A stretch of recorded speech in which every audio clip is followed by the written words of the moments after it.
delante de tu presencia, conectados a través de este medio para alabar y glorificar tu santo y bendito nombre, para darte gracias, Señor, por otro día, para darte gracias por cuidar de nosotros durante la noche, para agradecerte los beneficios y bondades recibidas que tú nos has dado. Y gracias por tu protección que nos vas a dar en este día. Bendice a cada persona que estamos conectados, Señor. Que tu bendición esté con cada uno de tus hijos. Perdona, Señor, nuestras culpas, nuestros errores y danos la bendición y la dirección de tu Santo Espíritu para que hoy hagamos tu santa y divina voluntad. Gracias, Señor, por darnos este espacio. Gracias, Señor, por las maravillas y bondades que tú haces con cada uno de nosotros. Gracias, Señor, por cuidar de nuestros seres queridos, donde quiera que se encuentren. Y gracias, Señor, por la bendición de despertarnos a tiempo y conectarnos a través de esta plataforma de lluvia tardía. Pedimos la dirección de tu Santo Espíritu para que uses a cada persona que va a hablar de ti, para que tú, Señor, pongas en sus labios la palabra que debe hablar y que todo sea para honra y gloria tuya. Gracias por darnos este espacio y gracias por todas las cosas que tú haces por cada uno de nosotros. Ayúdanos a nosotros a ser obedientes a tu palabra, a tus mandatos, a tus mandamientos, Señor. Ayúdanos a apartar tiempo para ti en el día, para estudiar tu palabra, para conectarnos contigo a través de este medio que has dejado como es la oración. Gracias por escucharnos, Señor, en esta hora. Pedimos estas bendiciones y las agradecemos en el santo y bendito nombre de Jesús. Amén, Señor. Amén. Una vez, escuché la historia de dos familias que vivían una al lado de la otra. Sin embargo, cada una tenía una manera muy diferente de criar a los niños. Una era más liberal. No ponía límites a lo que hacían sus hijos y nunca los disciplinaba. La otra, en cambio, era más rígida. Había establecido reglas para sus hijos y los disciplinaba cuando cometían errores. ¿Cuál de las dos crees que fue mejor? Pues bien, un día, el hijo de la familia más estricta robó un paquete de galletas del mercado. Cuando el padre se enteró, se avergonzó mucho y lo disciplinó con unas palmadas en la mano. Cuando el padre de familia más liberal escuchó el llanto del niño, corrió hacia la cerca y gritó: «Estás cometiendo un delito. Voy a llamar a la policía y decirles que estás golpeando a tu hijo». El padre que estaba disciplinando a su hijo respondió: «Puedes llamar. Estoy disciplinando a mi hijo hoy para que la policía no lo haga mañana». Sé que hoy en día hay un intenso debate en torno a la ley de los castigos. Sin embargo, creo que es necesario poner límites a los niños y buscar formas inteligentes de disciplina. La falta de reglas en el hogar es la causa de tantos jóvenes desobedientes en la sociedad actual. Mira lo que revela el primer capítulo del primer libro de Reyes sobre el peligro de un hijo criado sin límites. El contexto de este capítulo muestra un conflicto sobre quién tomaría el trono del rey David, pues él ya era anciano. El rey ya había prometido que Salomón sería su sucesor, pero Adonías, quien también era hijo de David, creó una estrategia para tomar el poder en el reino. En medio de esta conspiración, el texto bíblico revela el motivo de la postura insubordinada de Adonías. En el versículo 6 leemos: «Y su padre nunca le había entristecido en todos sus días con decirle: ¿por qué haces así?». Además, este era de muy hermoso parecer y había nacido después de Absalón. Tanto Adonías como Absalón se mencionan en la Biblia como hombres de gran belleza, pero ambos también destacan por su rebeldía. Adonías, sin embargo, revela que él es el resultado de una crianza sin límites. David no tenía el pulso para cuestionar sus comportamientos. Adonías no aprendió a lidiar con las contradicciones de la vida. Por eso, necesitamos aprender que en nuestro crecimiento personal, los límites son importantes. No todo se puede hacer a mi manera, en mi tiempo y a mi gusto. Aunque no es una palabra agradable de escuchar, a menudo necesitamos acostumbrarnos a la respuesta no.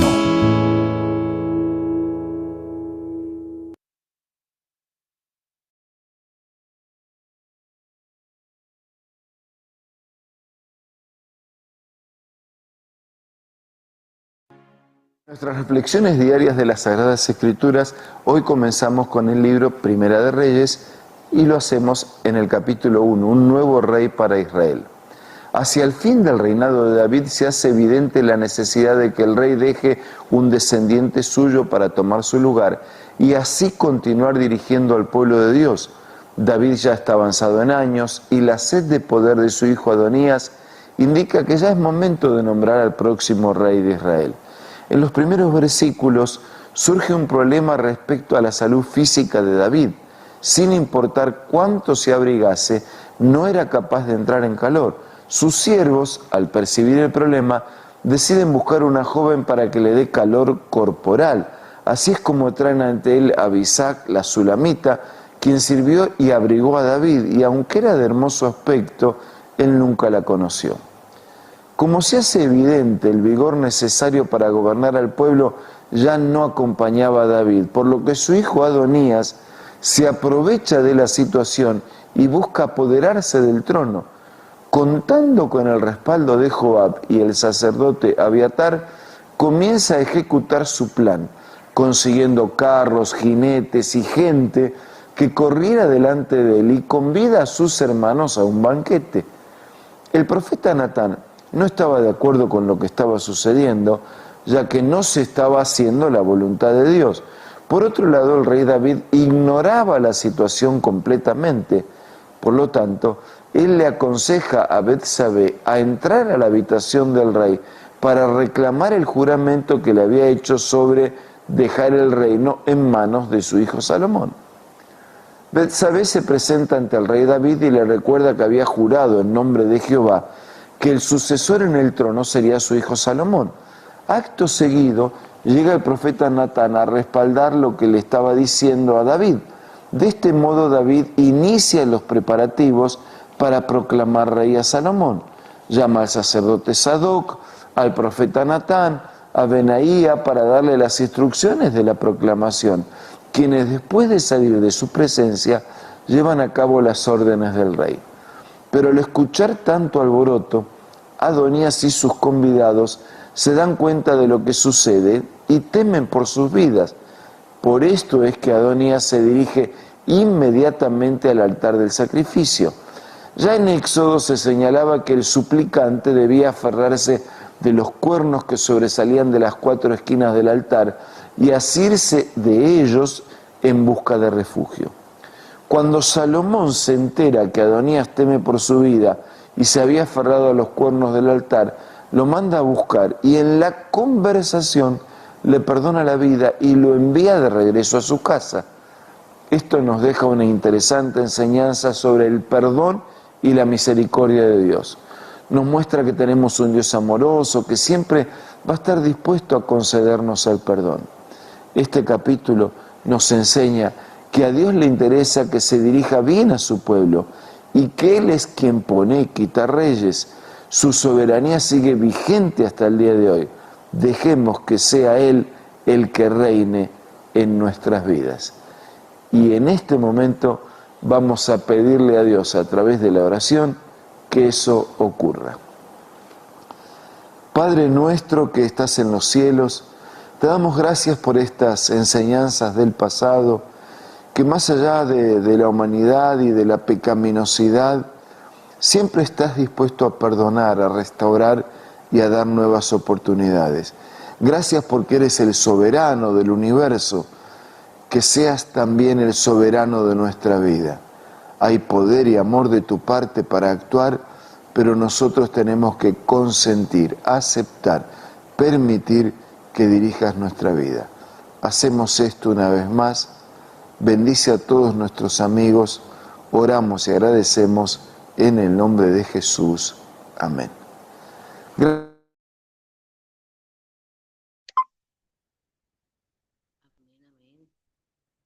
Bien, hermanos, muy buenos días para todos ustedes, hermanos, hermanas, amigos, amigas. Muy buenos días, el Señor esté con cada uno de nosotros en esta mañana. Nos ayude cada día a aferrarnos a su palabra. Me alegra sentirles hoy, hermanos, ahí conectados, no solamente ante la pantalla, sino también conectados con el trono de la gracia del Señor Jesucristo.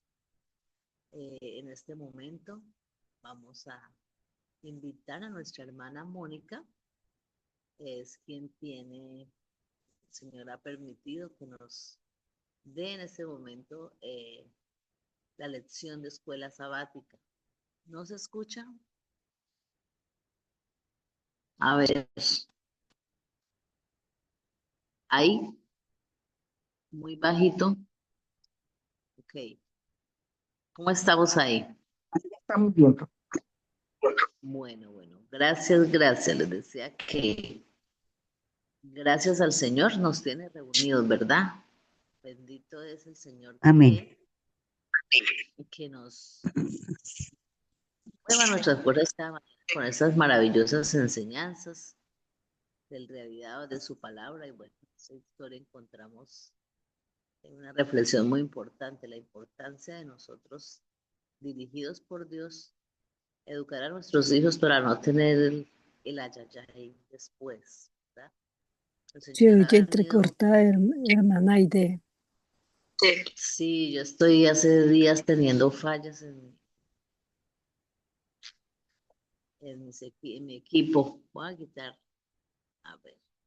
Vamos a dar en este momento la bienvenida a la hermana Mónica, que nos tiene la lección de la escuela sabática, hermana. Vamos a estudiar, hermana Mónica, adelante.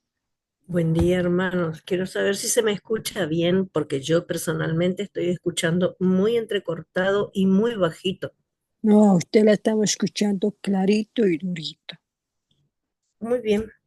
Buen día, hermanos. Entonces, estaba un poquito preocupada porque no podía oír bien lo que decía la hermana y no sabía si a mí se me iba a oír bien también. Muy bien, hermanos. Hoy nos toca repasar entonces la lección de la escuela sabática para el día lunes 2 de febrero. El título general nos dice confianza solo en Cristo, ¿sí? Y el subtítulo nos dice la vida pasada de Pablo. Y dice así: es habitual que los cristianos conversemos, piensen en su experiencia espiritual contrastando la vida que llevaba antes de aceptar a Jesús como la que llevan desde ese momento. Pablo hace eso en Filipenses 3. A veces hablamos de quienes no son cristianos como buenas personas, y muchos sin duda lo son, al menos según los criterios del mundo. Sin embargo, nadie lo es según los criterios de Dios, ni siquiera los cristianos. Y ahí, en Filipenses 3, del 4 al 6, nos dice: aunque yo tengo también de qué confiar en la carne, si alguno piensa que tiene de qué confiar en la carne, yo más, circuncidado al octavo día del linaje de Israel, de la tribu de Benjamín, hebreo de hebreos, en cuanto a la ley fariseo, en cuanto a celo, perseguidor de la iglesia, en cuanto a la justicia que se basa en la ley irreprochable. Nosotros vemos que Pablo enumera algunas cosas de su vida pasada, de las de que alguna vez se enorgulleció. ¿Qué les parece a ustedes que cuáles son eh, esas cosas que Pablo enumera? Él dice que acá, por ejemplo, él era circuncidado, era del linaje de Israel, era de la tribu de Benjamín, era hebreo. Eran cosas que jugaban todo a su favor, ¿verdad? Eh, y dice también, ¿cómo describirías lo bueno de tu propia vida? Si nosotros hacemos una comparación y nos ponemos allí en el zapato de Pablo, ¿qué serán las cosas que tenemos a favor nuestro? Yo personalmente, Mónica, ¿verdad? Tengo algo a favor que yo siempre conocí la verdad, por ejemplo. ¿Verdad? Soy de familia adventista, ¿verdad? Entonces, eso hoy hace un peso en mí. Es como que que yo tengo más responsabilidad, por así decirlo, ¿verdad? ¿Por qué? Porque tengo doble conocimiento desde toda una vida y porque gracias a la gloria de Dios nunca me aparté de él, ¿verdad? Pero bueno, cada uno tiene ¿cómo es que dice acá? Eh, cosas de nuestra vida pasada, ¿sabes? Que para Dios, para mí a lo mejor están bien, pero para Dios no. Tenemos que tener ese detalle presente, ¿verdad? Que está nuestra perspectiva y está la perspectiva divina. Sabemos que Pablo dice, establece un contraste implícito entre los creyentes de origen judío que difundían falsas doctrinas y los creyentes incircuncisos que confiaban plenamente en Cristo para su salvación y no ponían su confianza en meras obras humanas, como por ejemplo la circuncisión. Muchas veces,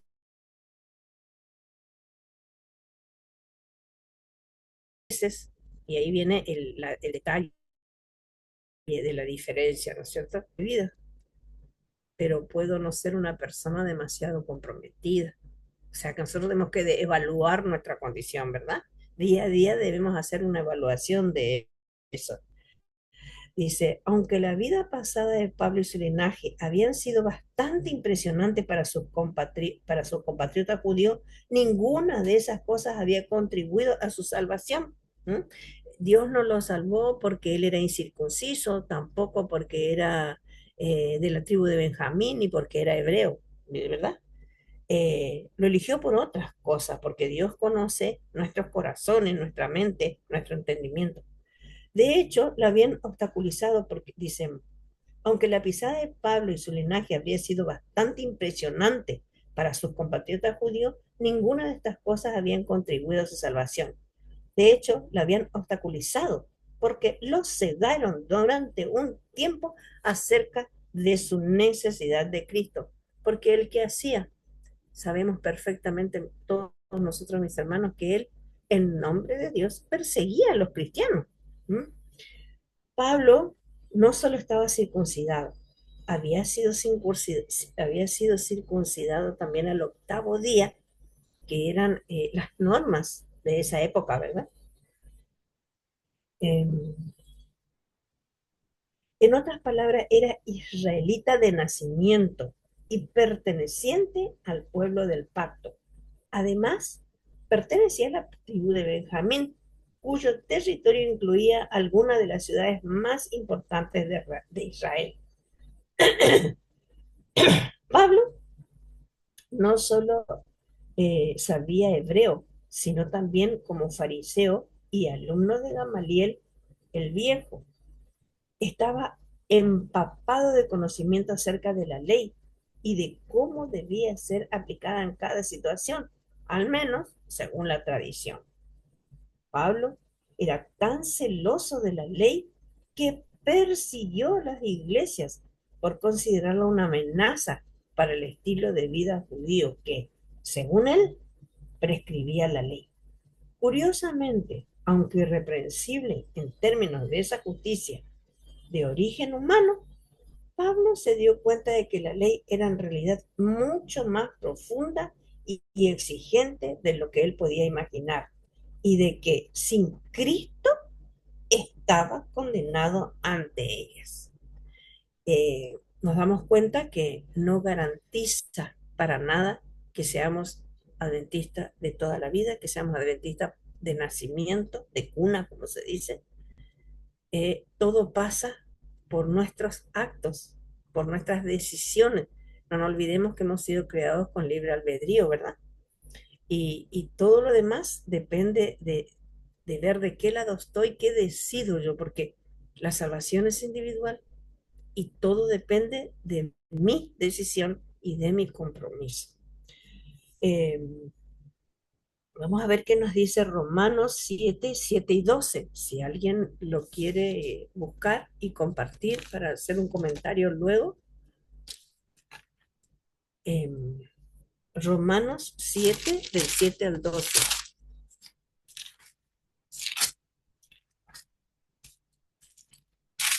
7 del 7 al 12 dice así. ¿Qué pues diremos? ¿La ley es pecado? De ninguna manera. Pero yo no conocía el pecado sino por la ley, y tampoco conocería la codicia si la ley no dijera, no codiciarás. Pero el pecado, aprovechándose del mandamiento, produjo en mí codicia, porque sin la ley el pecado está muerto. Y yo sin la ley vivía en un tiempo, pero al venir al mandamiento, el pecado revivió y yo morí. ¿Se dan cuenta? Y hallé que el mismo mandamiento que era para vida, a mí me resultó para muerte, porque el pecado, aprovechándose del mandamiento, me engañó y por él me mató. De manera que la ley, a la verdad, es santa y el mandamiento justo y bueno. ¿Qué podemos decir al respecto, hermano? ¿Alguien quiere hacer un comentario con respecto a esto? Porque con eso ya vamos terminando la lección. Dice, ¿qué punto crucial señala tanto Jesús como Pablo acerca de la ley y por qué es la fe en Cristo? Dice, no la ley, la única fuente, no es la ley la única fuente de justicia. ¿Cuán bien guardas la ley, al menos como Jesús dijo que deberíamos hacer? ¿Qué es lo que nosotros tenemos que ver acá? Nosotros lo que tenemos que ver acá es no utilizar eh, la palabra de Dios a nuestra conveniencia o adaptarla como hacen muchos hermanos que toman a la Biblia y le hacen decir lo que quieren, ¿verdad? No, nosotros debemos tener claro lo que Dios espera de nosotros. ¿eh? Compromiso, servicio, obediencia, fidelidad. Día a día renovar nuestro compromiso con Dios, día a día hacernos un análisis personal, un autocontrol de cómo nos estamos conduciendo, qué testimonio estoy dando. No nos olvidemos, hermanos, que el mundo está con el enemigo. Somos ya muy poquitos los que aún seguimos buscando crecer en gracia y en sabiduría delante de los ojos de nuestro Padre. Estamos en el ojo del huracán, como digo siempre, y el mundo nos está contemplando. Siempre estamos dando testimonio para una cosa, para bien o para mal. Antes de que Pablo fuera encontrado, ¿no es cierto?, por nuestro Señor Jesucristo, él estaba convencido que lo que hacía estaba bien. ¿eh? Y es por eso que debemos autoanalizarnos siempre para ver si lo que estamos haciendo es realmente lo que Dios está pidiendo de mí. Pablo era sincero y Dios conocía el corazón de él, pero actuaba mal. ¿Cuántas veces nosotros podemos ser sinceros con lo que hacemos, pero damos un mal testimonio? Eso es lo que tenemos que ver cada día, de que no ocurra en ninguno de nosotros. Amén.